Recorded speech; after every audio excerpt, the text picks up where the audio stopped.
हाँ प्रभु जी मैं करा रही हूँ। हाँ शुरू कर दीजिए माँ। जय राधा माधव जय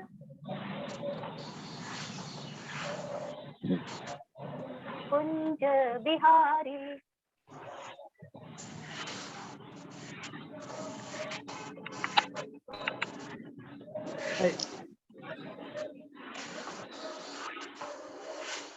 माता जी का नेटवर्क डिम्पल माता जी आपका नेटवर्क थोड़ा प्रॉब्लम है तो कोई दूसरे। हाँ सॉरी डिम्पल माता जी।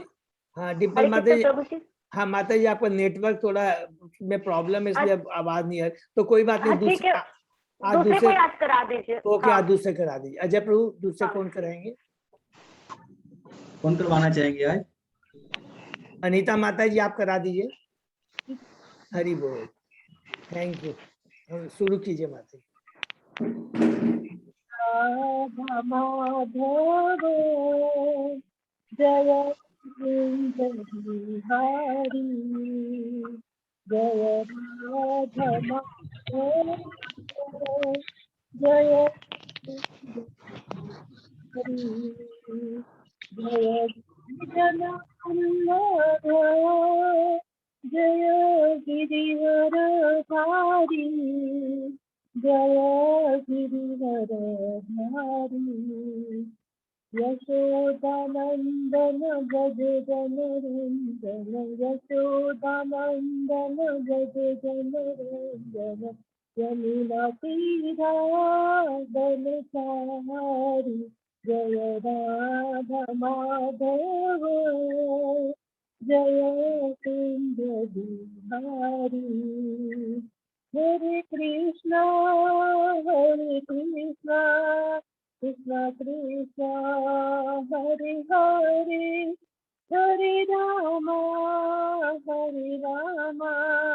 राम राम हरे हरे हरे कृष्ण कृष्ण कृष्ण हरे हरे हरे राम राम राम हरे हरे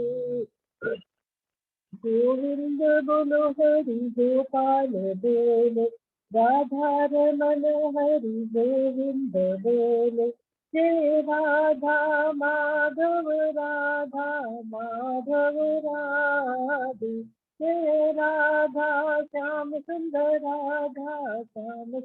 राधे जय राधा बाके बिहारी राधे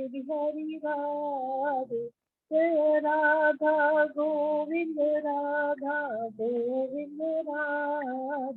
जय राधा दामोदर राधे जय राधा गोविंद राधे जय गौरानिताई जय गौरानिताई जय गौरानिताई जगन्नाथ बलदेवा जय सुभद्रा जय प्रभु गुरुदेवा जय गुरुदेवा प्रभुपाद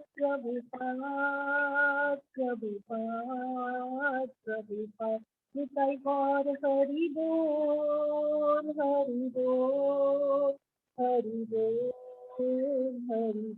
निताई गौर प्रेमानंद हरि कृष्ण हरि बोल। हरि बोल। बहुत बहुत धन्यवाद अनीता माता जी को भी, डिम्पल माता जी को बहुत बहुत धन्यवाद और बहुत सुंदर कीर्तन कर अनीता माता जी। दंडवत प्रणाम प्रभु जी। अब हम लोग मंगलाचरण करते हैं। हरे कृष्ण प्रभु जी दंडवत प्रणाम शशि माता जी। ओम अज्ञान तिमिरांधस्य ज्ञानांजन शलाकया चक्षुरुन्मीलितं येन तस्मै श्री गुरुवे नमः। श्री चैतन्य मनोभीष्टं स्थापितं येन भूतले स्वयं रूप कदा मह्यं ददाति स्वपदान्तिकं।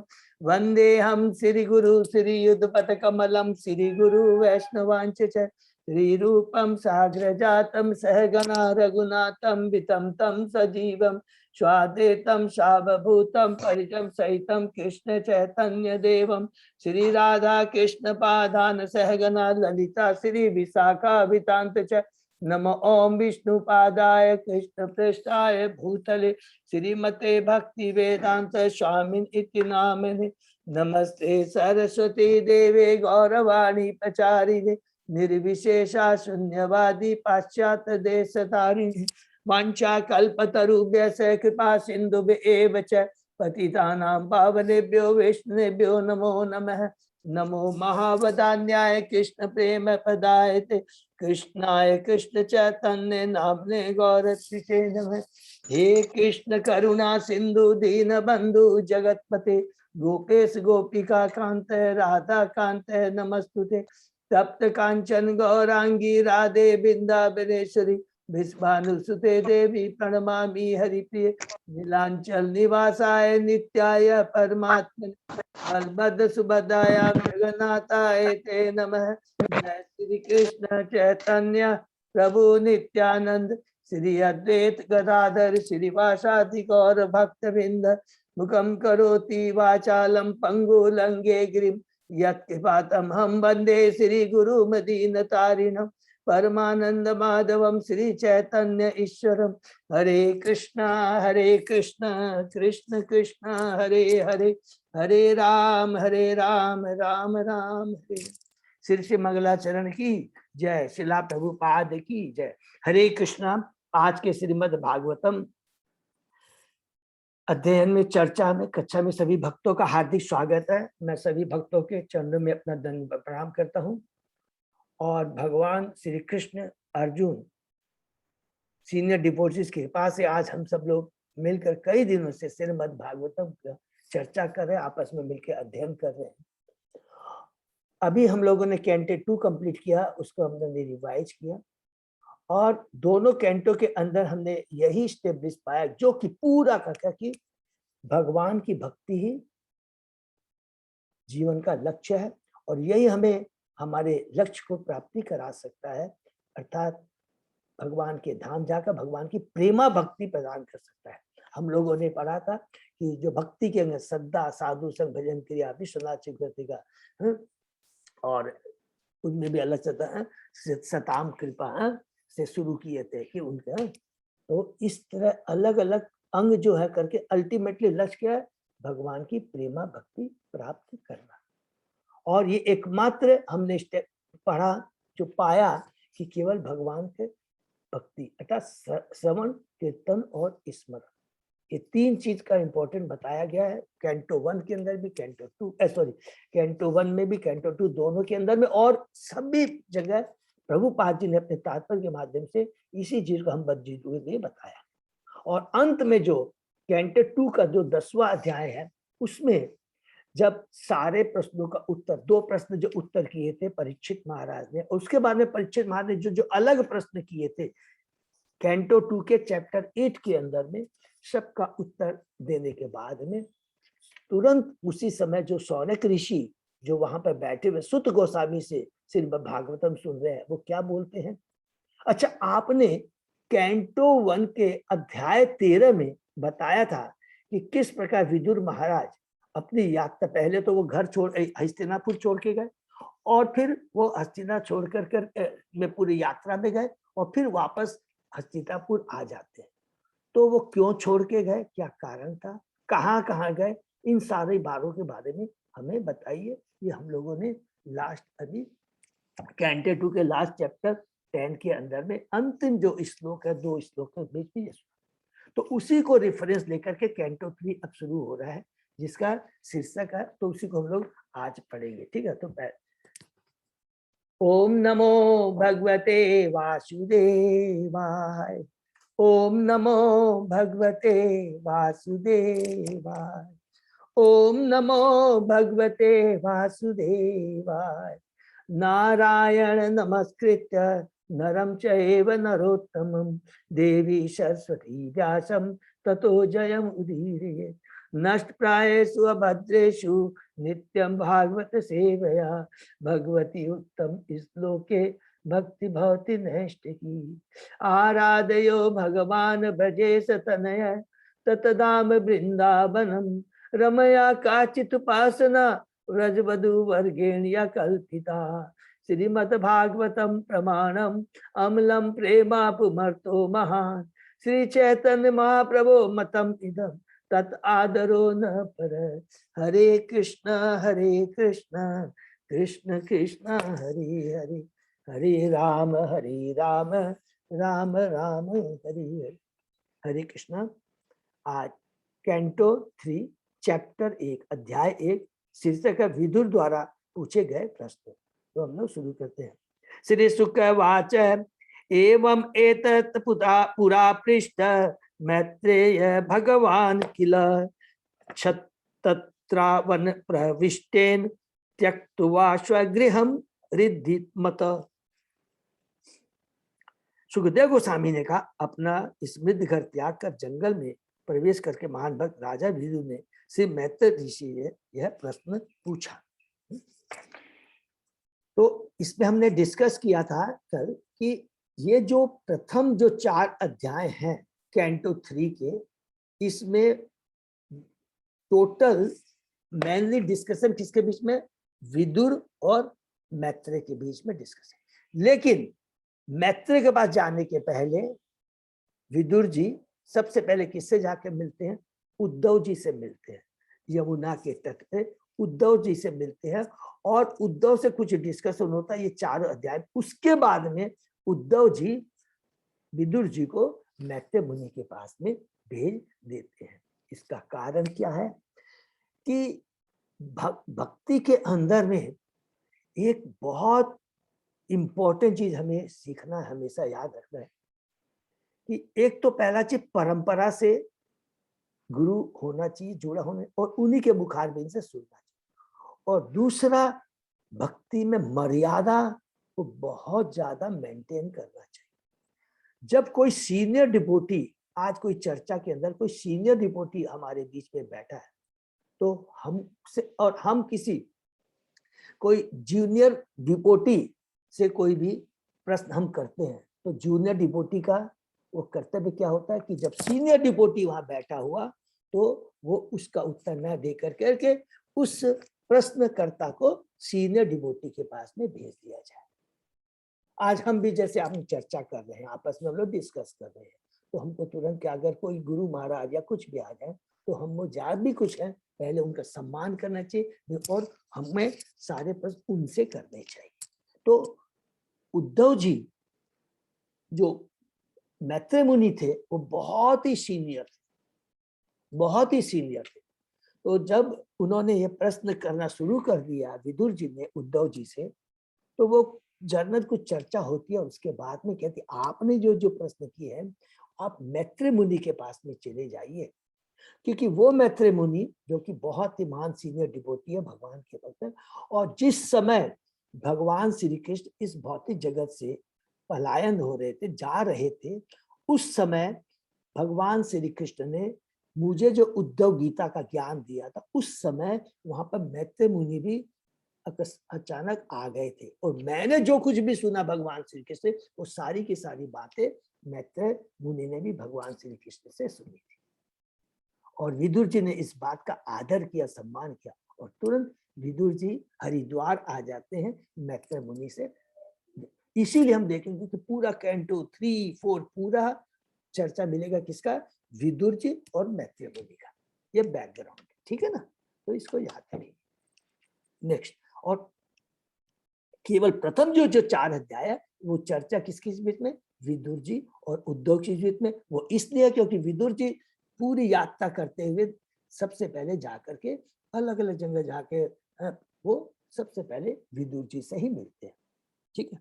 नेक्स्ट, यत्वे अयम मंत्र कृत्वा भगवान अखिलेश्वर पौरवेन्द्र गृहम हित्वा प्रविवेश आत्मसात कृतम। पांडव के हिराय से मकान के विषय में और क्या कहा जा सकता है। सबों के स्वामी श्री कृष्ण तुम लोगों के मंत्री बने, वे उस घर में इस तरह प्रवेश करते थे मानो वह उन्हीं का अपना घर हो, और वे दुर्योधन के घर की परवाह भी नहीं करते थे। हरि बोल। विदुर को बोलता है कि भगवान रे, आपका हस्तिनापुर की क्या कहा जाए, जहां भगवान श्री कृष्ण स्वयं रहते थे और अपना घर उनको समझते थे। तात्पर्य, गौड़ी अचिंत भेदाभेद तत्व दर्शन के साथ जो भी वस्तु भगवान श्री कृष्ण की इंद्रियों को तुष्ट करती हो वह भी श्री कृष्ण। हरि बोल, कितनी बड़ी बात यहाँ कह दिया कि जो भी जगह, स्थान, वस्तु भगवान श्री कृष्ण को प्रिय लगती है, तुष्ट करती है, वह भी कृष्ण है।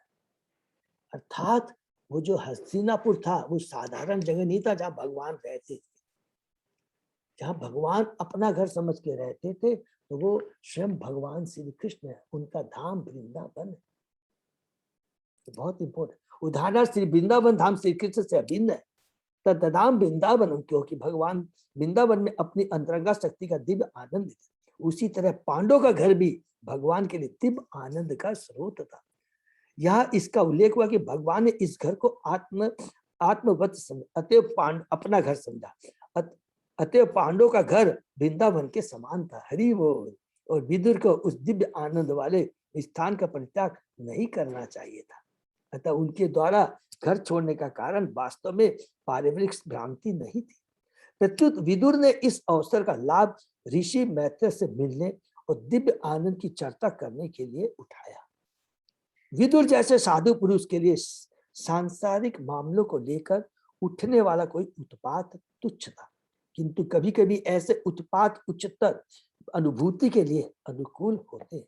अतः विदुर ने पारिवारिक भ्रांति का लाभ मैत्रेय ऋषि से भेंट करने में उठाया। देखिए कितना यहाँ पर इम्पोर्टेंट है, शिक्षा है, तत्व ज्ञान है, इसको हम लोग समझेंगे। यहाँ पर प्रभुपाद जी कहते हैं जब वृंदावन धाम था जहां भगवान श्री कृष्ण स्वयं विराजमान थे पांडव के यहाँ हस्तिनापुर में, तो उन्होंने इतना सुंदर सुअवसर को खो कर करके फिर हस्तिनापुर को छोड़ कर करके वो तीर्थ यात्रा में क्यों चले। तो हम लोगों ने हमेशा याद रखिए, गुरु का जो आदेश होता है वो परम होता है, इसके ऊपर कोई चीज नहीं होता, नंबर 1। और जो भी सर्वस्य चावम हृदय संनिविष्टो मत स्मृति ज्ञानम पहुंचे, भगवान कहते हैं कि मैं ही स्मृति देता हूं, ज्ञान देता हूं, और अपोहर भूलना भी मेरे ही द्वारा होता है। तो जो भगवान के शुद्ध भक्त होते हैं, युधिष्ठिर महाराज में, भीष्म महाराज में, परीक्षित महाराज में, विदुर जी, ये सब जो है पूरे भगवान के सदैव संरक्षण में रहते हैं और भगवान हमेशा एक एक पल उनका चिंतन करते हैं और उनको इंस्पायर करते, गाइड करते हैं। तो ये भगवान की इच्छा थी कि विदुर जी यहाँ से जाएं, मैत्रेय मुनि से मिले और आत्म साक्षात्कार का ज्ञान, माने वो तो वैसे भगवान के शुद्ध भक्त थे, और वहां पर जाकर कर करके विदुर जी से मिले, मैत्रेय मुनि से। ये तो बाहरी दृष्टि से हमको समझ में आता है, अरे विदुर जी ने ऐसा क्यों किया। विदुर जी ने, हमने कल डिस्कस किया था कि जो भी भगवान का भक्त होता है, मैंने 2 दिन पहले, कभी भी कोई भी अपॉर्चुनिटी, चाहे वो बाहरी दृष्टि से लगती है कि ये तो यार नेगेटिव है, लेकिन भक्त के लिए कोई भी चीज नेगेटिव नहीं होता है। वो हर पॉजिटिव और नेगेटिव चीज को समान दृष्टि से देखता है। वो इसलिए देखता है क्योंकि वो पूर्ण रूप से भगवान श्री कृष्ण पर समर्पित रहता है, और वो देखता है कि अगर ये मेरे पास कष्ट आए हैं तो ये भगवान श्री कृष्ण के आदेश के बिना नहीं हो सकता। और इसके पीछे हमारा शुरू में दिखाई दे सकता है कि ये तो बहुत दुखदाई है, लेकिन इसका अंत रिजल्ट लाभकारी ही होता है। ये हमेशा, ये भक्त की हमेशा मनोवृत्ति होती है। वो कभी भी झंझट को झंझट नहीं समझता है। वो चाहे दुख हो या सुख हो, लाभ हो या हानि हो, वो भगवान का प्रसाद समझ कर करके उसको पहुंच के अपनी भक्ति में अपने को डिस्टर्ब नहीं करता, उसकी भक्ति को एज इट इज वो रखता है। ये हमेशा याद, ठीक है ना। तो यही कारण था कि विदुर ने पारिवारिक भ्रांति का लाभ मैत्रेय से लाभ उठाने के लिए उठाया। तो उसको ये नहीं था कि अरे पारिवारिक छोड़ के डर के भी नहीं गया कि ऐसे कि अरे ये झमेला चल रहा, नहीं, ये भगवान की अरेंजमेंट है, भगवान की योजना थी। ये तो जो बद्ध जीव होते हैं, जो 3 गुणों से बद्धे होते हैं, उनके लिए ये सब प्रॉब्लम आती। क्यों होती है? क्योंकि बहिरंगा शक्ति के अंडर में रहते हैं। भगवान का भक्त हमने कल डिस्कस किया था, वो अंतरंगा शक्ति योग माया के अंडर में रहता है, उनके साथ कार्य करता है। और भगवान भी जब इस जगत में आते हैं तो योग माया ही उनको भ्रमित करती है, माने भ्रमित करती है, माने खुद वो योग माया को इंस्ट्रक्शन देते हैं, अरे मुझको भुला दे कि मैं भगवान हूँ। अगर मेरे को ये याद रहेगा कि मैं भगवान हूँ, तब तो भक्तों के संग लीला मैं कैसे करूँ, कैसे मैं गोपियों की डांट सुनूंगा, कैसे गोपियों का झूठा खाऊंगा। तो भगवान कहते हैं मैं भगवान ने याद, मेरे को याद मत दिला। बहुत सुंदर भगवान की कृपा लीला, माने हम बद्ध जीवों के सोच के बाहर होती है। ठीक, तो नेक्स्ट राजोवाच कुत्र छतु भगवता मैत्रेयन आसक्त संग कदा वा सह संवाद एतत् वर्ण्यन् न प्रभु। राजा ने सुखदेव को, राजा मैंने परीक्षित महाराज ने सुखदेव गोस्वामी से पूछा, संत विदुर तथा श्री मैत्रेय मुनि के बीच कहा और कब यह भेंट तथा विचार विमर्श हुआ। हे प्रभु कृपा करके यह कर मुझे कृतकृत्य कीजिए। तात्पर्य पढ़ते हैं। जिस तरह शौनक ऋषि ने सुत गोस्वामी से पूछा था और सुत गोस्वामी ने उत्तर दिया, ठीक उसी तरह शील सुखदेव गोस्वामी ने राजा परीक्षित के जिज्ञासाओं का उत्तर दिया। राजा इन दो महात्माओं के बीच संपन्न सार्थक विचार विमर्श के विषय में जानने के लिए अत्यंत उत्सुक थे। हरि बोल। जो हम लोगों ने डिस्कस किया कि शौनक ऋषि ने जो सुत गोस्वामी से प्रश्न किया था, सेम प्रश्न सुत गोस्वामी को याद आता है कि अरे सेम प्रश्न तो परीक्षित महाराज ने सुखदेव गोस्वामी से किया था और सुत गोस्वामी ने ये सुना था, और फिर वही चीज वो अब शौनक ऋषियों को बताते हैं कि क्या डिस्कशन हुआ था परीक्षित महाराज और सुखदेव गोस्वामी के बीच। ठीक है ना। अच्छा, हम लोग जब भी भागवतम पढ़ते हैं, मेरे को पूरा विश्वास है भक्तों को कहीं भी कंफ्यूज नहीं हो रहा है ना। एक एक चीज की शौनक ऋषि कब सुत गोस्वामी से पूछते हैं, सुत गोस्वामी वही बोलते हैं शौनक जो कि उन्होंने जब परीक्षित महाराज भागवतम सुनते थे सुखदेव गोस्वामी से।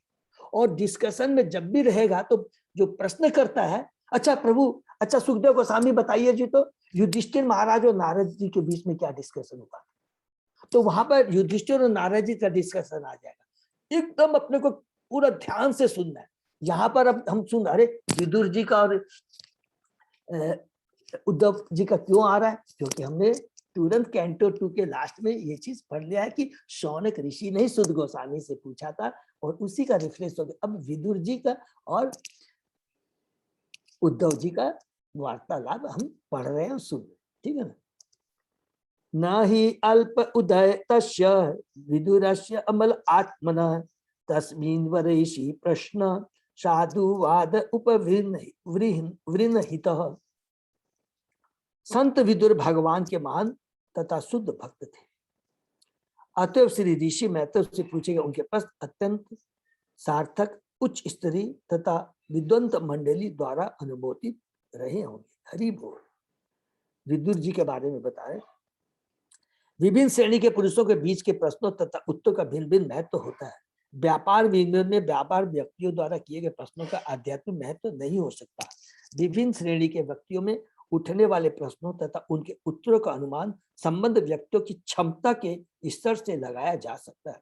भगवद गीता में जो विचार विमर्श हुआ वह श्री कृष्ण तथा अर्जुन के बीच हुआ, जो क्रमशः परम पुरुष तथा परम भक्त थे। माने देखिए, जो दिव्य आनंद आता है वो कब आता है, जब भक्त और गुरु जिनकी चेतना दिव्य हो, भौतिक नहीं। भगवान श्री कृष्ण भी आकर के लीला करते हैं और वैसे ही बच्चा भी लीला करता है, लेकिन उसकी लीला भौतिक होती है। भगवान की लीला बच्चे रहते हुए भी दिव्य होती है, क्योंकि वो उनकी दिव्य लीला है। तो भगवान के भक्त में जो वार्ता होती है वो बहुत आनंदमय होती है, क्योंकि दोनों की चेतना शुद्ध होती है, उच्च कोटि की होती है। और वही जो व्यापारियों के बीच में होती है वो टोटली भौतिक होती है। उसमें रजोगुण का प्रभाव रहता है, तमोगुण का प्रभाव रहता है, सब तो कुछ भी हो सकता है। ठीक है। भगवान ने अर्जुन को अपना भक्त तथा मित्र कह के स्वीकार किया। अतः कोई भी विवेकवान व्यक्ति अनुमान लगा सकता है कि यह विचार विमर्श भक्ति योग के सिद्धांत पर आधारित था। वास्तव में समग्र भगवत गीता भक्ति योग के सिद्धांत पर आधारित है। कर्म तथा कर्म योग में अंतर है। हरि बोल। कर्म तो कर्ता द्वारा फल के भोग हेतु नियमित कार्य है, किंतु कर्म योग भगवान की तुष्टि हेतु भक्त द्वारा संपन्न किया गया कार्य। कर्म भौतिक, कर्म योग माने वो कर्म जो योग मीन्स जोड़ दे, जो भगवान से संबंधित हो, भगवान को जिसे जोड़ दे। तो जो कर्म योग जो भगवान से संबंधित है वो कर्म योग है, माने भक्ति योग है। और वो खाली यदि हम कर्म बोलते हैं वो सकाम कर्म है जो अपनी इंद्रिय तृप्ति के लिए होता है। और कर्म जो योग होता है मीन्स कर्म भगवान से, भगवान की तुष्टि के लिए होता है। अर्थात ये भगवान और भक्तों के बीच जो बात होती है वो भगवान की तुष्टि के लिए है। कर्म तो कर्ता द्वारा फल के भोग हेतु निमित्त कार्य, किंतु कर्म योग भगवान की तुष्टि हेतु भक्त द्वारा संपन्न किया गया। कर्म योग भक्ति पर अर्थात भगवान को प्रसन्न करने पर आश्रित है, जबकि कर्म स्वयं कर्ता की इंद्रियों को प्रसन्न करने पर आश्रित है। श्रीमद् भागवत में जब कोई व्यक्ति आध्यात्मिक ज्ञान से उच्च स्तर पर प्रश्न पूछना चाहता है तो उसे प्रामाणिक गुरु के पास जाने की सलाह दी जाती है। उस सामान्य व्यक्ति को जिसे आध्यात्मिक बातों में कोई रुचि नहीं होती, फैशन के रूप में गुरु के पास जाने की आवश्यकता नहीं है। देखिए यहाँ बार बार बता देते हैं, जो भगवान की भक्ति है, भगवान के बारे में जो जानकारी है ये साधारण नहीं है।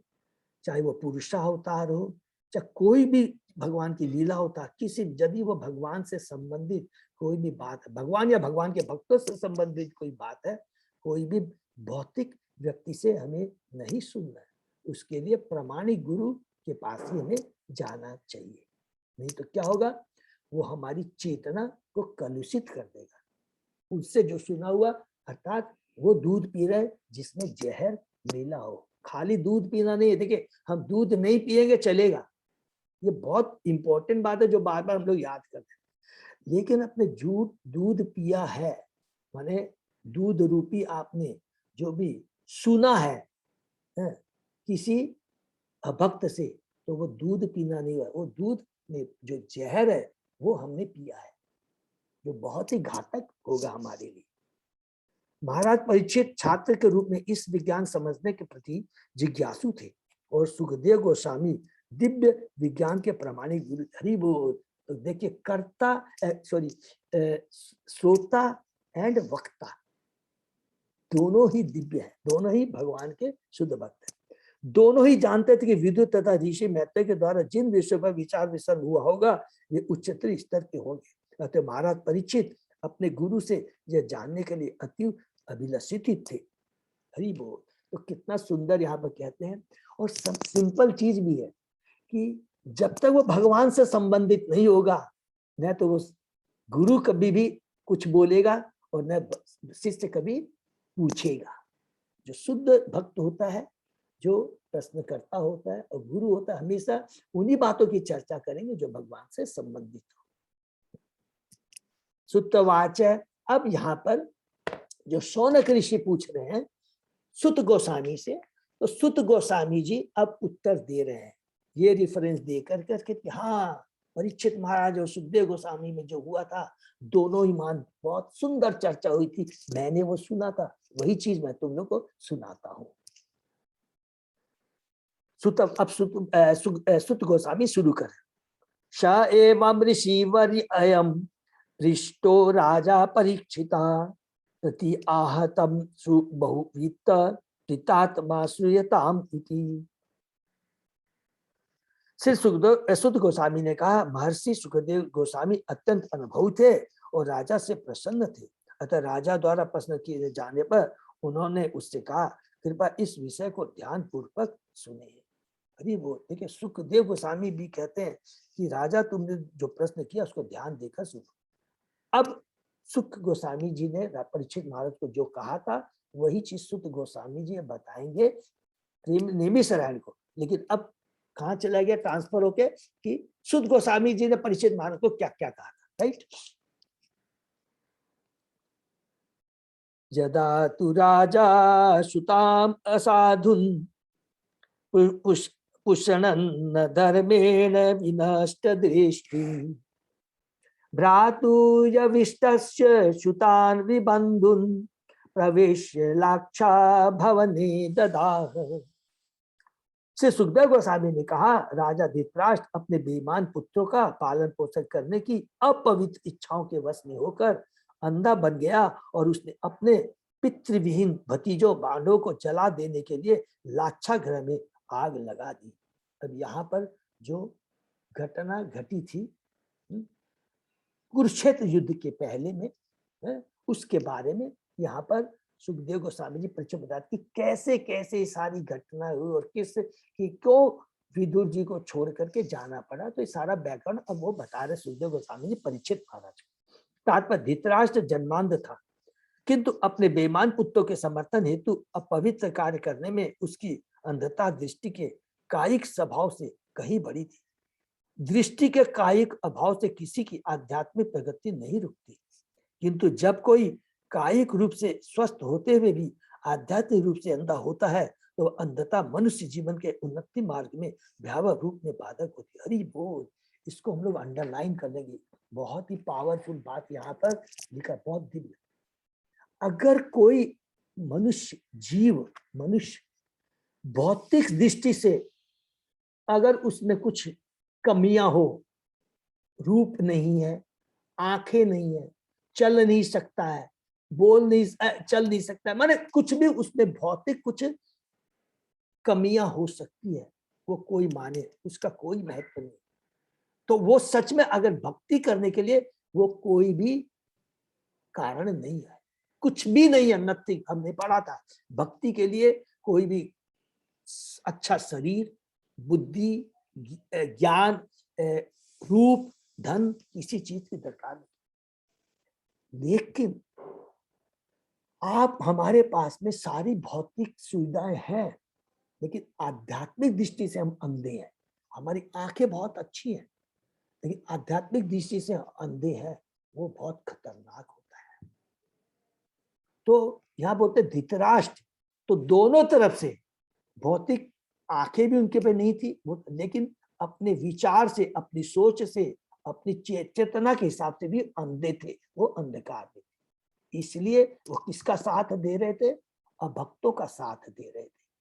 उसके पुत्र और सब जो मिल करके, उनका मामा, इस सब मिल करके वो पिता विहीन जो पांडु, जिनके पिता पांडु के 5 पुत्र हैं, जो बेचारे नहीं थे, पितन भतीजों पांडव को जला देने के लिए लाक्षागृह में आग लगा। तो ये बहुत इंपॉर्टेंट चीज है कि हमारी अगर चेतना खराब हो गई है तो वो हमारी आत्मा का हनन करेगा, आत्मा का हत्या। तो हमारी चेतना कृष्णमय होनी चाहिए, हमारी चेतना भौतिकमय नहीं होनी चाहिए। नेक्स्ट, यदा सभायां कुरुदेव देव्या केस अभिमर्शम सुत कर्म गर्ह्यम न वारयामाश नृपसनु स्नुषाया स्वाश्रे हरन्त्या कुच कुंग कुमानी।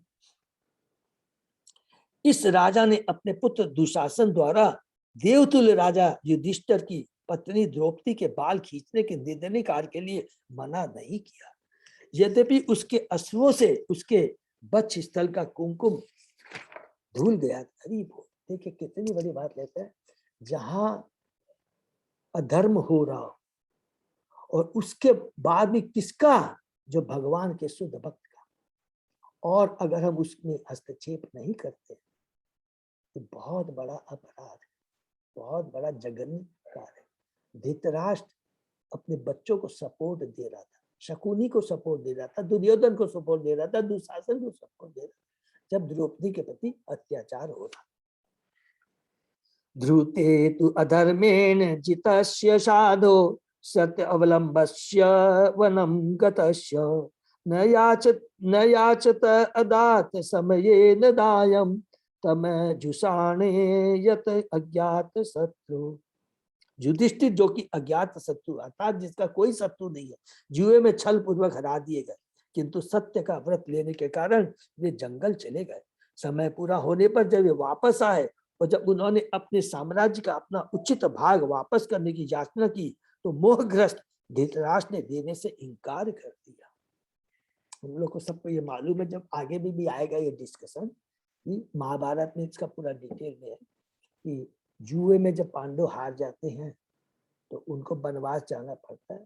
और बेचारे वो अपना जो भी उन्होंने जो शर्तें हुई थी आपस में वो पूरा करके भी वापस आते हैं। तब भी दुर्योधन उनका जो और उनका जो हिस्से का जो राज्य था देने के लिए मना कर देता है, और धृतराष्ट्र भी उसको सपोर्ट करते हैं, वो भी उसको समझाते नहीं है। महाराज युधिष्ठिर अपने पिता के साम्राज्य के सही अधिकारी थे, किंतु दुर्योधन इत्यादि अपने पुत्रों का पक्षपात करने के लिए महाराज युधिष्ठिर के ताऊ धृतराष्ट्र ने अपने भतीजों को उनके राज्य अधिकार से वंचित करने के लिए छल पूर्वक युक्तियों का सहारा लिया। अंत में पांडवों ने पांचों भाइयों के लिए केवल 5 गांव मांगे, किंतु उस वंचक ने उससे भी इनकार कर दिया। इस घटना के फलस्वरूप कुरुक्षेत्र का युद्ध हुआ। अतः कुरुक्षेत्र का युद्ध पांडवों द्वारा नहीं अपितु कौरव द्वारा उकसाया गया था।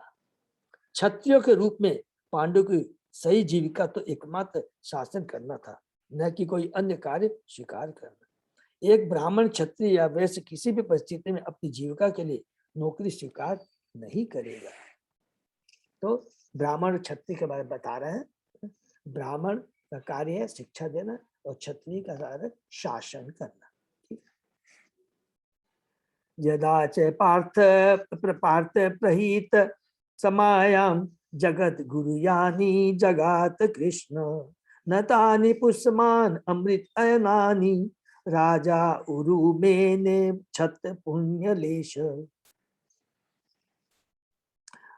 अर्जुन ने श्री कृष्ण को जगत गुरु के रूप में सभा में भेजा था, और यद्यपि उनके शब्द कुछ एक व्यक्तियों यथा भीष्म द्वारा शुद्ध अमृत के रूप में सुने गए थे, किंतु जो लोग पूर्व जन्म के पुण्य कर्म के लेस मात्र से भी वंचित है उन्हें वे वैसे नहीं लगे। राजा धृता दुर्योधन ने कृष्ण के शब्दों को गंभीरता पूर्वक नहीं लिया। हरि बोल, कितना सुंदर है। जब दुर्योधन नहीं मान रहा था, भगवान कृष्ण स्वयं ऑन बिहाफ ऑफ पांडव, बताइए, समझौता के लिए गए थे, समझाने के लिए गए थे। लेकिन जिनकी बुद्धि कुबुद्धि होती है, ना हम प्रकाश सर्वस्व योग माया समावृता, जिनकी बुद्धि 3 गुणों से माया के द्वारा ढकी होती है, वो सोने को हीरो को नहीं पहचान सकते। लेकिन वहां भीष्म भी थे, लेकिन भीष्म ने पहचान लिया। जो भगवान के भक्त हो तो सब पहचान लेते हैं। और लेकिन वो मूर्ख, न तो धृतराष्ट्र, न दुर्योधन और न दुशासन, जो भी वहां थे, वो नहीं पहचान। तात्पर्य पढ़ते हैं, जगत गुरु भगवान श्री कृष्ण ने दूत कार्य स्वीकार किया और अर्जुन द्वारा नियुक्त होकर, और कोई नियुक्त भी कौन करता है? अर्जुन। देखिए भगवान कितने कृपालु है। हे कृष्णा, तुम जाओ, तो तुम मेरा दूत बन के जाओ, तो जाके थोड़ा सा उनको समझाओ। माने भगवान कितने महान है, अपने भक्तों के लिए किस हद तक जा सकते हैं, हम कभी सोच भी नहीं सकते हैं। वे शांति विषय में राजा धृतराष्ट्र की सभा में गए। कृष्ण सबों के स्वामी हैं, फिर भी अर्जुन के दिव्य सखा होने के कारण उन्होंने यह दूत कर्म प्रसन्नतापूर्वक स्वीकार कर लिया, माने वे सामान्य मित्र हो। अपने शुद्ध भक्तों के साथ भगवान के बर्ताव की यही शोभा है, और भगवान भी यही चाहते हैं कि मेरा भक्त बोले, हे कृष्णा जाके ये काम करो। नंद बाबा बोलेंगे, ए बेटा जाके मेरी खड़ाओं को उठा करके लेके आ जाओ। इतना सुंदर है ये भगवान, इसी चीज में आनंद करते हैं। यही दिव्य आनंद, यही दिव्य प्रेम है। उन्होंने सभा में जाकर शांति के विषय में बातें की। इस संदेश का आस्वाद भीष्म तथा अन्य प्रमुख जनों ने किया, क्योंकि यह संदेश स्वयं भगवान के मुख से निकला था। किंतु पूर्व जन्म के पुण्य कर्मों के चिन्ह होने से दुर्योधन अथवा उसके पिता धृतराष्ट्र इस संदेश को गंभीरता से नहीं लिया। जिन व्यक्तियों के पुण्य चिन्ह हो जाते हैं वे ऐसा ही करते हैं। कोई व्यक्ति अपने विगत पुण्य कर्मों के बल पर देश का राजा बन सकता है, किंतु दुर्योधन तथा उसकी टोली के पुण्य कर्मों के फल छिन्न हो चुके थे। अतः उनके कार्य से स्पष्ट हो गया था कि वे पांडवों के पक्ष में अपना राज्य खोने वाले थे। ईश्वर का संदेश भक्तों के लिए तो सदैव अमृत तुल्य होता है, किंतु अभक्तों के लिए बिल्कुल उल्टा होता है। मिश्री स्वस्थ व्यक्ति को सदैव मीठी लगती है, किंतु पीलिया रोग से पीड़ित व्यक्ति को यह अत्यंत तीखी लगती है। हरि बोल, इसको अंडरलाइन कर लेंगे। अर्थात वो बोल रहे हैं कि दुर्योधन, धृतराष्ट्र, ये सब जॉन्डिस पीलिया के रोग से ग्रस्त थे, और इसलिए उनको जो सही बातें, भक्ति की बातें कड़वी लग रही थी। लेकिन वो भीष्म को, वो तो मिस्री के समान, अरे कृष्ण का दर्शन हो गया, कृष्ण आए हैं, तो बहुत बड़ी चीज है। यदो उपहूत भवनम प्रविष्ट मंत्राय पृष्ठ किल पूर्वजेन अतः तत मंत्र दिशं वरीयान यत मंत्रिण बेदुरिकम वदंती। जब विदुर अपने ज्येष्ठ भ्राता धृतराष्ट्र द्वारा मंत्रणा के लिए बुलाए गए तो राजमहल में प्रविष्ट हुए और उन्होंने ऐसे उपदेश दिए जो उपयुक्त थे। उनका उपदेश सर्वविदित है और पटु राज्य मंत्रियों द्वारा अनुमोदित है। हरि बोल। जब वो कृष्ण का भी देखिए, जब कृष्ण स्वयं जाते हैं, ऐसा नहीं कि वो बोले नहीं यार जब तक वो नहीं जाए मैं नहीं जाऊं, नहीं, स्वयं अपने भक्त के आदेश का पालन करने के लिए, अर्जुन के आदेश का पालन करते हुए वो वहां पर जाते हैं। लेकिन उन मूर्खों ने कृष्ण भगवान को नहीं समझा और उनकी बातें नहीं मानी। अब कौन जाते हैं? विदुर जाते हैं। और लेकिन क्या है, यहां पर विदुर को बुलाया गया है, धृतराष्ट्र ने बुलाया है। तो तात्पर्य, विदुर द्वारा दिए गए राजनीतिक विषयक सुझाव पटु होते हैं। जिस तरह आधुनिक काल में राजनीतिक तथा आचरण संबंधी उद्देश्यों के विषय में अच्छी सलाह के लिए चाणक्य पंडित प्रमाण माने जाते हैं। तो यहाँ पर ये बोला गया है कि जो सही सलाहकार होता है वो सही डिसीजन, सही राय, सही बातें तभी करता है जो क्या होता है, सही जिसकी चेतना होती है, वो निष्पक्ष होता है। और ये चीज देखिए, हम लोग बोलते हैं परमात्मा के रूप में हमेशा भगवान अपने हृदय में विराजमान है। धृतराष्ट्र को यह मालूम था कि विदुर सही है और वो जो भी सलाह देंगे सही, लेकिन अब भक्तों का जब संग करेंगे तो वो क्या है, चेतना हमारी दूषित हो जाती। धृतराष्ट्र खुद विदुर को बुलाते हैं, फिर आगे देखते हैं क्या होता है। अज्ञात शत्रु प्रतियाक्ष दायम तितिक्षतो दुर्विसहम आग तव आग स अनुजयत वृकोदर आहि श्वसन रुषायत त्वम अलम बिभेषी। विदुर ने कहा तुम्हें चाहिए कि युधिष्ठिर को उसका न्यायोचित भाग लौटा दो, क्योंकि उसका कोई शत्रु नहीं है, अजात शत्रु है वो, और वह तुम्हारे अपराधों के कारण अकथनित कष्ट सहन करता रहा है। तुमने उसको अच्छा लाख वाले ग्रह में मारने की चेष्टा की, तुमने जुए में बदमाशी से शकुनी के संग मिलकर उनको हराया, अलग अलग तरह के तुमने कष्ट उनको दिए और वो बेचारे वो कष्ट को सहते रहे। वह अपने छोटे भाइयों से प्रतीक्षारत है, जिनमें से प्रतिशोध की भावना से पूर्ण भीम सर्प की तरह उच्छ्वास दे रहा है। तुम निश्चय उससे भयभीत हो। देखिए कितनी बड़ी, जो बहुत इंटेलिजेंट आदमी होता है ना, वो बड़े प्रेम से डरा भी देता है। देखो युधिष्ठिर महाराज कितने सिंपल है, अजात शत्रु, उनका कोई शत्रु नहीं है, उन्होंने कोई अन्याय नहीं किया, तुमने जो जो अन्याय किया उन्होंने सहा। फिर हिंट भी दे दिया, अगर नहीं मानोगे ना, वो भीम देखो बगल में खड़ा है उनका भाई, वो सांप की तरह कदर तेरे को छोड़ेगा नहीं। ये जो बड़े बड़े होते हैं ऐसे ही इस तरह बातें करते हैं। पार्थान तु देव भगवान मुकुंद गृहीतवान् चिति देव देव आस्ते सपुर्याम यदु देव देव विनिर्जिता शेष नृदेव देव। भगवान श्री कृष्ण ने पिता के पुत्रों को अपना परिजन मान लिया और संसार के सारे राजा श्री कृष्ण के साथ है। वे अपने घर में अपने समस्त पारिवारिक जनों, यदुकुल के राजाओं तथा राजकुमारों के साथ, जिन्होंने असंख्य शासकों को जीत लिया, उपस्थित है और उन सबों के स्वामी। हरि बोल। और यहाँ पर एक बार और हिंट दे रहे विदुर महाराज कि भगवान श्री कृष्ण पिता के पुत्रों को अपना परिजन मान लिया है।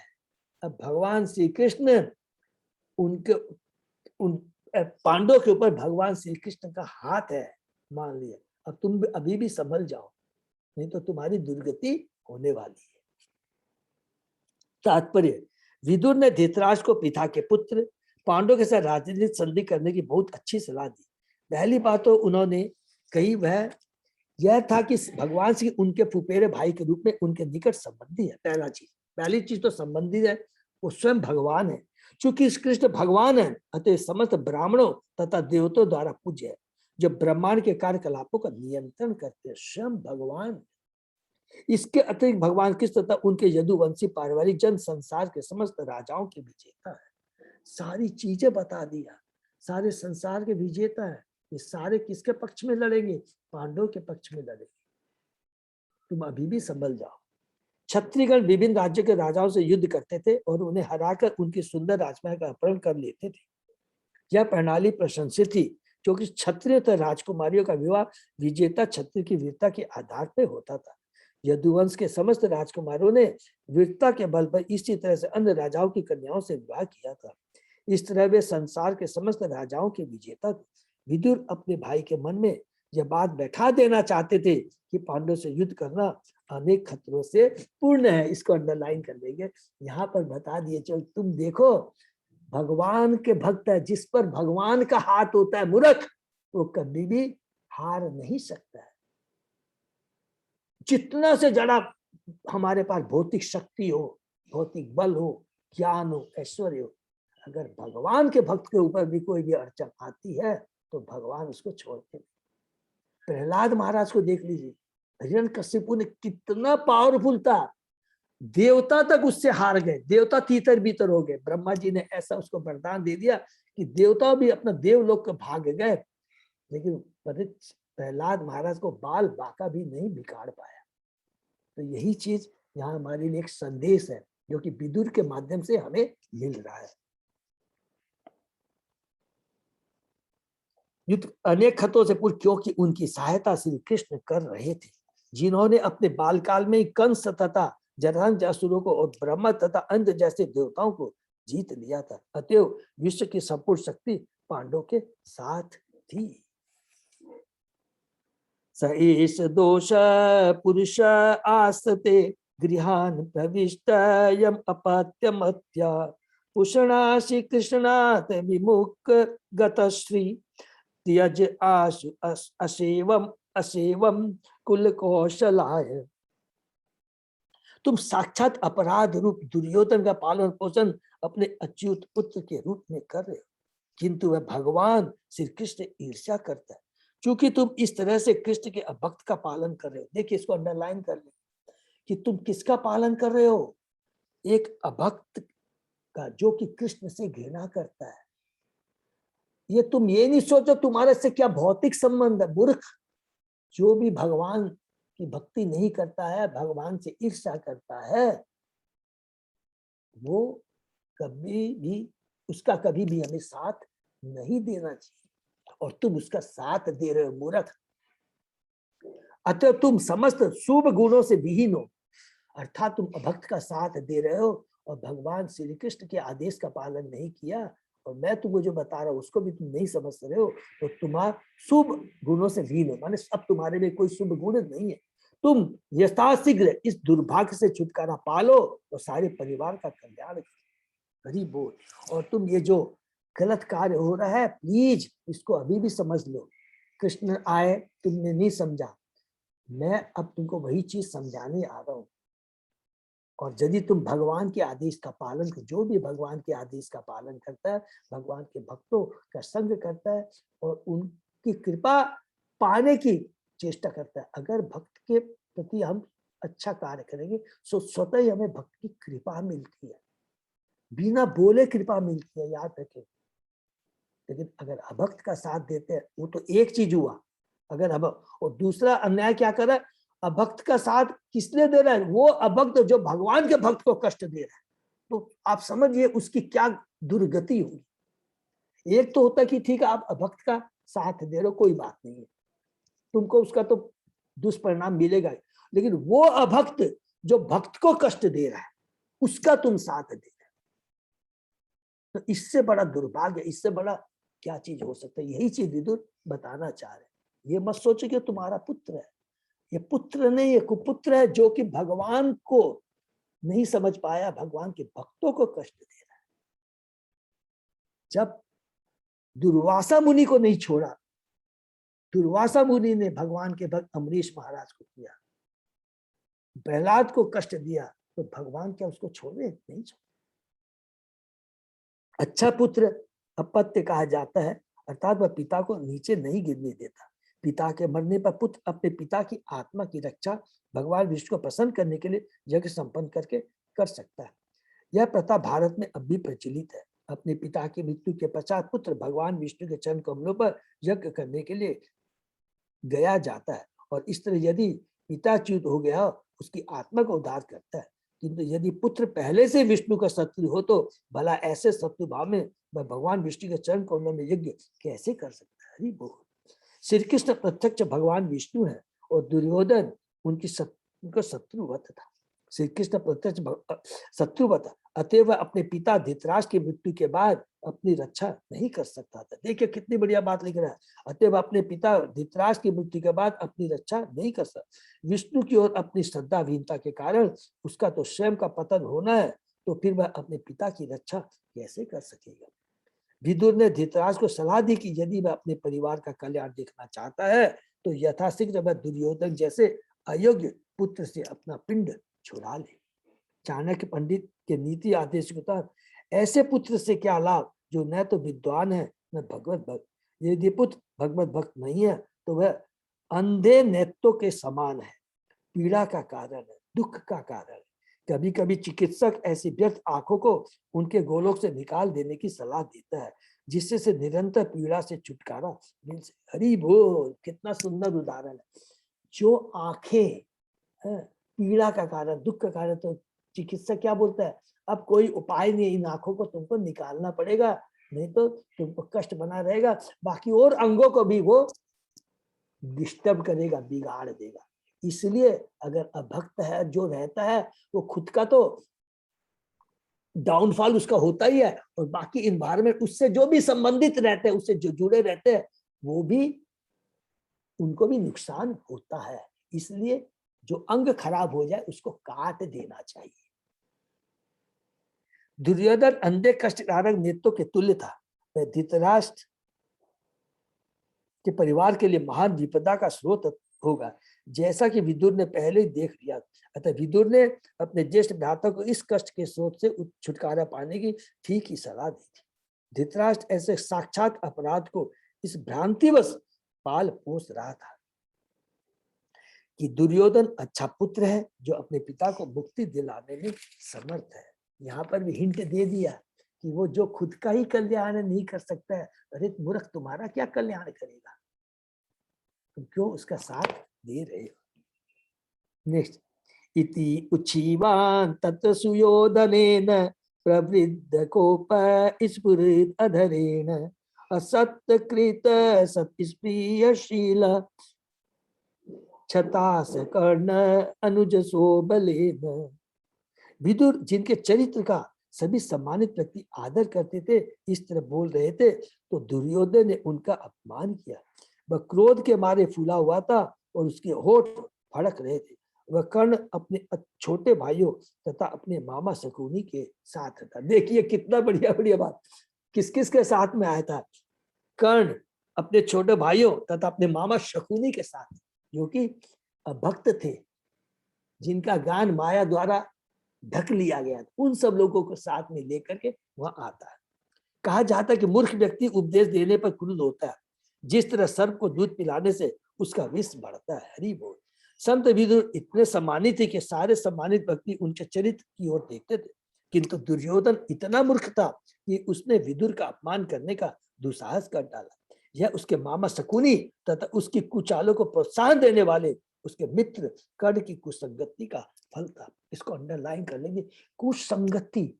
अब भक्तों की संगति कितनी खतरनाक होती, क्योंकि वो हमारी चेतना को दूषित कर देते हैं। लेकिन जो भगवान का भक्त अर्थात जो सुसंगति करता है, भक्तों की संगति करता है, उसकी चेतना हमेशा सतोगुणी लेवल पे होती है और वो कभी भी भ्रमित नहीं होता है। क्योंकि अगर वो सतोगुण के लेवल पे होता है तो उसको कहते हैं सतोगुण में ही ज्ञान आता है। जब जीव सतोगुण के लेवल पे रहता है तभी उसको कहते हैं ज्ञानी, उसमें ज्ञान रहता है। और ज्ञान का मतलब होता है कि वो बुद्धि का सही उपयोग कर करके ये डिसाइड कर सकता है कि what is right and what is wrong. ये हमेशा याद रखें, जब भी हमारी चेतना निर्मल नहीं होगी तो सब हम कभी भी सही डिसीजन नहीं लेंगे। और जब हमारा रजोगुण का जब ज्यादा प्रभाव रहता है उस समय बुद्धि काम नहीं करती, अर्थात हम अंधकार में रहते हैं, खाली अपनी सुनते हैं और किसी की नहीं सुनेंगे, अभक्तों की सुनेंगे, भक्तों की नहीं सुनेंगे। ये सारी चेतना के ऊपर है, और चेतना अच्छी या खराब है डिपेंड करता है कि आपका संग कैसा है। मृत्यु के समय भी जब हमारी चेतना जैसी रहती है वैसा ही हमें शरीर भी मिलता है।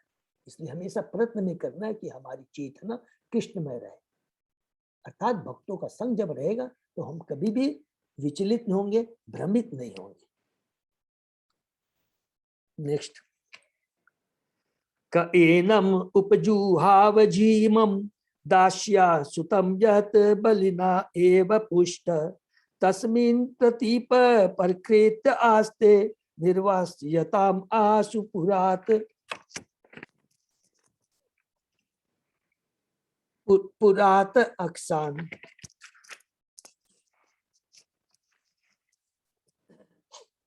पुरात सुहसान, इस बहुत ध्यान से, इस रखेल के पुत्र को या आने के लिए किसने कहा है? यह इतना कुटिल है कि जिनके बल पर वह बड़ा हुआ उन्हीं के विरुद्ध शत्रु हित में गुप्तचरी करता है, मतलब गुप्त कॉन्स्पिरेसी कर रहा है। इसे तुरंत इस महल से निकाल बाहर करो और केवल इसकी सांस भर चलने दो। विवाह करते समय क्षत्रिय राजा अन्य कई युवतियों को विवाहित राजकुमारी के साथ लेते आते थे। राजा की ये युवतियां परिचारिकाएं दासी कहलाती थी। ये दासियां राजा के शाहवाज के पुत्र उत्पन्न करती थी। ऐसे पुत्र दासी पुत्र कहलाते थे। इसका राज सिंहासन पर कोई अधिकार नहीं होता, किंतु उन्हें भरण पोषण तथा अन्य सुविधाएं राजकुमारों के ही समान प्राप्त रहती थी। विदुर ऐसी ही दासी के पुत्र थे, अतएव उनकी गणना क्षत्रियों में नहीं की जाती। राजा धृतराष्ट्र अपने इस छोटे दासी पुत्र भाई से अत्यधिक स्नेह करता था। देखिए कितनी बड़ी बात लिख रहा है, राजा धृतराष्ट्र अपने छोटे भाई दासी पुत्र भाई से अत्यधिक स्नेह करता था। विदुर उसके महान मित्र तथा दार्शनिक सलाहकार थे। दुर्योधन यह भली भांति जानता था कि विदुर महात्मा तथा हितैषी है। देखिए क्या क्या प्रभुपाद जी कह रहे हैं, विदुर जानता था, किंतु दुर्भाग्य उसने अपने निर्दोष चाचा को मर्माहत करने वाले कठोर शब्दों का प्रयोग किया था। परमात्मा के रूप में हर जीव को मालूम होता है और परमात्मा गाइड करते रहते हैं। भगवान से ज्यादा कोई भी हमारा हितैषी नहीं हो सकता, कोई भी दूसरा हितैषी नहीं हो सकता। जितना भी हम कर ले, जितनी भी हमारी दुष्ट प्रवृत्ति हो, एक बार आत्मा जरूर बोलती है कि ये बात गलत है। और ये चीज दुर्योधन को बीच बीच में मालूम आता था ये, लेकिन क्या होता था, उसकी चेतना तुरंत दूसरी हो जाती थी, जब क्योंकि वो भक्तों का संग करता था।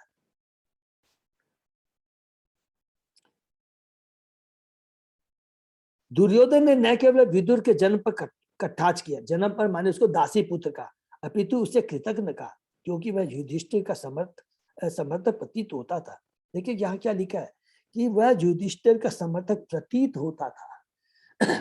जो प्रभुपाद जी एक एक जो शब्द यूज करते हैं ना, बहुत इंपॉर्टेंट, प्रतीत होता था। इसका मतलब कि विदुर जी के मन में ये भाव नहीं था कि मैं युधिष्ठिर को फेवर कर रहा हूं। प्योर भगवान के शुद्ध भक्त और निष्पक्ष भाव से वो सलाह देते थे। जब भी वो कुछ बोलते थे, जो भी कुछ करते थे,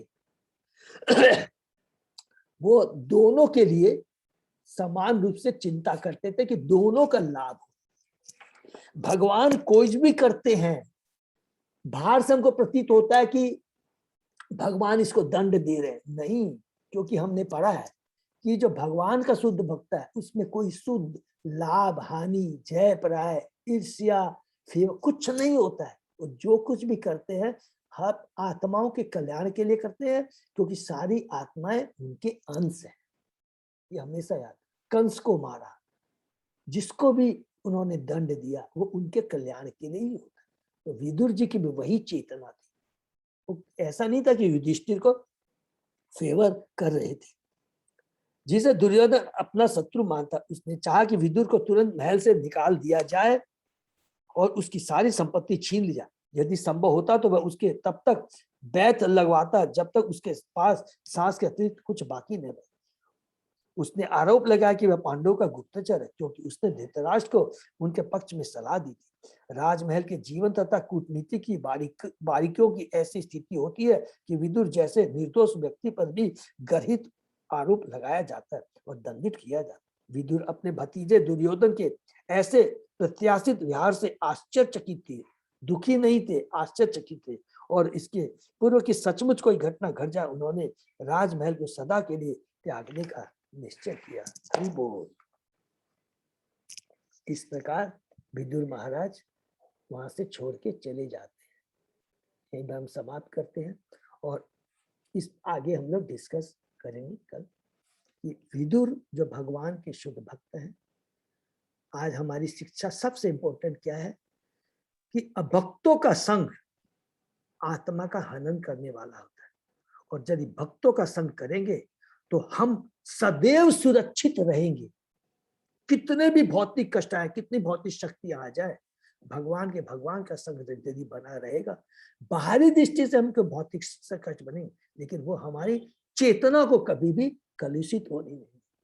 अगर हमारी चेतना कलुषित हो जाती है, वो हमारे बंधन का कारण तो है और हमें नीची योनि में भी ले जा सकता है। इसलिए हमें भक्तों के संग से बचना चाहिए और विदुर जैसे भक्तों का संग करना चाहिए। हरे कृष्ण। यहीं पर लोग विराम देते हैं। किसी का कोई प्रश्न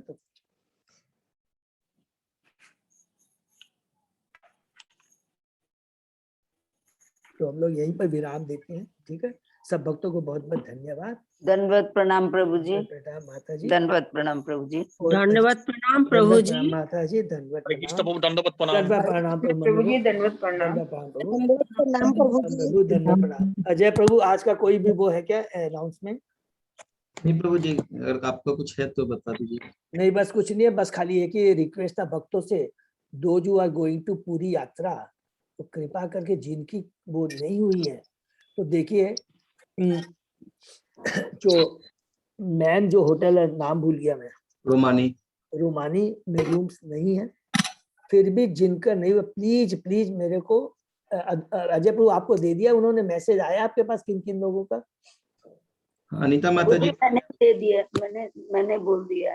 अनिल सबका आ गया, और मेरे पास में वो केसी पंडित प्रभु के ग्रुप का वो मैसेज आ गया प्रभु, वो मैं अजय प्रभु आपको भेज दूंगा या आप मेरे को भेज देंगे, तो मैं आज ही तुरंत बात कर करके विकास प्रभु को बोल दूंगा, जिससे वो बेचारे, कल मैंने उनको रिक्वेस्ट किया कि कल वो फिर तीसरी बार पूरी जा रहे हैं रूम के अरेंजमेंट के लिए, जो रूम नहीं हुए उसको रूम करने की व्यवस्था करेंगे।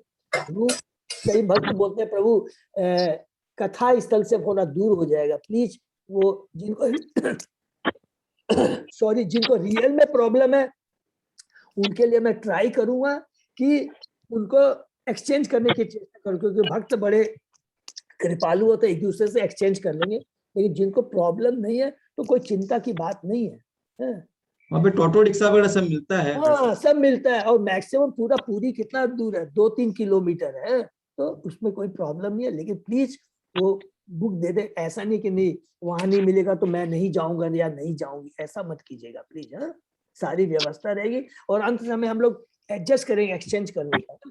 हाँ प्रभु जी, मेरे को ये पूछ रही थी कि जैसे ये भी पता लगवाना होगा कि जैसे 2 बेडरूम है या जो भी है, एक्स्ट्रा बेड लग सकता है क्या, तो उसमें थोड़ा एडजस्टमेंट हो जाएगा? माता जी लग जाएगा, 2 बेड जिसका है उसमें 1 बेड जरूर लग जाएगा,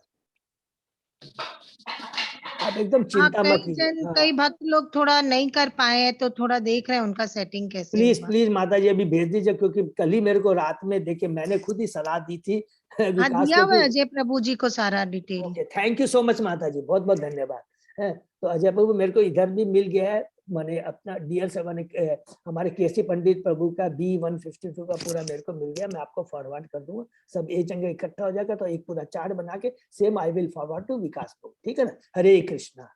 और उसके बाद में 14 तारीख का सब लोग याद रखेंगे, गीता जयंती है, एकादशी है, हमें उस दिन ज्यादा से ज्यादा, या अभी से शुरू कर देना है, ज्यादा से ज्यादा गीता डिस्ट्रीब्यूट करने का। हरे कृष्णा। तो यहीं पर हम लोग विराम देते हैं। हरि बोल। सही भक्तों का बहुत बहुत धन्यवाद। तो आज का सेशन यही विराम देते हैं, कल 7 बजे। हरि बोल। हरे कृष्ण।